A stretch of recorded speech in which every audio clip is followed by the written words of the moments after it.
Okay, hi. Okay, what kind of audience? I'm trying to get a sense of the kind of audience. You're all students? Yes. Okay. Have you all seen an I-9 form? Okay, great. And I have a handout that I gave is the brand new one that just came out for February. They changed it to kind of make some things more clear with respect to documents and what documents can be taken that are expired or unexpired. So, but it's basically the same. And what I'm going to talk to you about today is E-Verify, which is the new system that CIS has put into effect to check employment authorization. Now, let me just get my section here. Okay, and I'm going to do this sort of in 3 parts because they're all kind of connected. I hope that you all understand that E-Verify is really just backup for the I-9. That is not replacement, that employers still have to do the I-9, and E-Verify is supposed to be kind of giving them the green light to go ahead and hire somebody, kind of taking the guesswork out, which I'll explain. All right, so I'm going to talk very briefly about the history because I know it can be very dry, you know, it's legal history, but it kind of puts the whole thing in context and it helps us to understand why E-Verify was created and why they're now pushing it, which is what CIS is doing. They're pushing E-Verify. And I'm going to talk very briefly about the I-9 just because E-Verify changes it a lot, and it's hard to explain the changes unless you know a little about the I-9 form. And then I'm going to tell you what E-Verify is, and I'm going to show you how it works. I'm going to do it I have screenshots in my presentation. I was going to do a live, actually log on to E-Verify and show you how it actually works, but I couldn't get permission from the government because it'll screw up my E-Verify system, and there's security reasons, so unfortunately I'm stuck with the screenshots. Okay, and if you have questions, just interrupt me while I'm talking. I don't mind. Okay, I actually prefer it. Okay. All right, it all started in 1986. Okay, before 1986, believe it or not, and this sounds kind of strange now, is that anybody could go to work anywhere. Somebody just walked in off the street, applied for a job, and if they got it, they were hired, and nobody cared if they were work authorized or not. Nobody asked. And that was pretty much fine by employers. But the government felt that illegal immigration in the 80s was completely out of control, and the thing that was drawing immigrants here were jobs, and that the way to control the whole immigration problem was to stop them from being able to get jobs if they weren't work authorized. So, and how they did this is really they dumped the whole thing on the shoulders of employers. They basically said, well, you know, we can't check and make sure everybody's work authorized, so you're going to do it. And they created the I-9 form, and now the employer has to look at those documents and make sure the person is work authorized. So they're really putting a whole new mandate or deputizing employers in the area of immigration law. And so they put this thing into effect, and you've seen it. It's a simple 2-page form, but it's really not so simple. It causes, like every time I go out and speak about it, I get a lot of questions. It really engenders a lot of questions.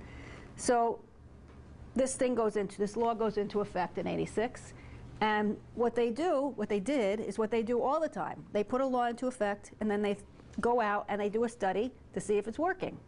And what they found when they did a study of this law is that it was not working.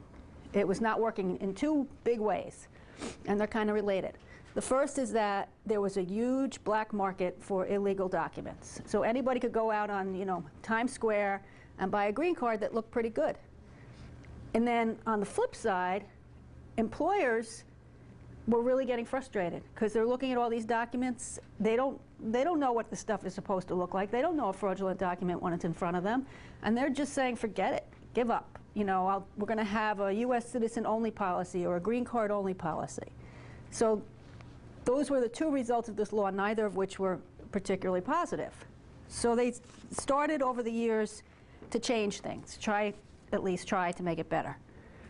All right, so the first thing they did is they enacted this IMAC 90, and that really didn't help employers at all. That was really, what it did is it put into effect new fines so that if employers took fraudulent documents, there were fines for taking fraudulent documents. So that really wasn't helpful. In fact, it made it worse from the employer's point of view. Now, wasn't it very specific that the law stated that these credentials, as far as the employer was concerned, that they needed to appear to be valid? Yes. Okay. And I'm going to get to that. The problem is that you can't always tell. If you don't have a lot of experience with these documents, you can't tell. And I know myself, as an immigration lawyer, I see documents every day. And if I see something for the first time that's unusual, like I don't see a lot of refugee documents. And when I see one, I don't know if it's fraudulent or not. After I've seen 10 or 15 of them, I know what it's supposed to look like, but I don't know at first. So, and that's what was happening in the workforce. So if somebody didn't have a large foreign national workforce and they weren't used to seeing a green card, they didn't know. It could, and that it was a problem. So in 1996, oh, I went too far. How do I back up? Yeah. So what they did in 1996 is they put into effect yet another statute. This is IRA, which maybe you've heard of. But what it did is it, you know, you could leave it and I could talk about it. Okay, so what it did is it mandated E-Verify. It basically said, you're right. We understand that you don't know what these documents are supposed to look like. You're having a lot of trouble. So we're going to create E-Verify, this electronic system that's going to back you up, and we're going to tell you whether these documents are good or not.